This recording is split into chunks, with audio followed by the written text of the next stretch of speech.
बिर्याणी आवडत नाही असे म्हणणारे खूप कमीच असतात. बिर्याणी व्हेज असो की नॉनव्हेज असो, पण बिर्याणी मसाला जर ताजा असेल ना तर त्यापासून बनवलेली बिर्याणी लाजवाब लागते. बिर्याणी मसाला बनवण्यासाठी इथे मी 15 संकेश्वरी मिरच्या हलक्याशा रोस्ट करून घेतलेल्या आहेत. त्यानंतर ह्यामध्ये टाकले 15 काजू आणि 15 बदाम.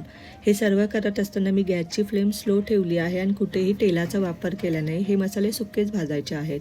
त्यानंतर इथे मी 7-8 लवंग, 3 इंच जावित्री, अर्ध जायफळ, 3 चमचे खसखस आणि 1 चमचा शहाजिरे घेतला आहे. तुम्हाला हवं असलं ह्यामध्ये तुम्ही धने आणि बडीशेपसुद्धा वापरू शकता, पण मी ही वेगळी फूड वापरते त्याची, कारण हे जर मसाल्यात वापरले ना तर मसाला फिक्का होतो.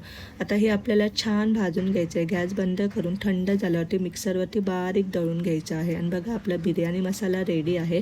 चवीला खूप छान होते ह्यापासून बनवलेली बिर्याणी. नक्की ट्राय करा. ही आहे माझी ऑर्डरची बिर्याणी.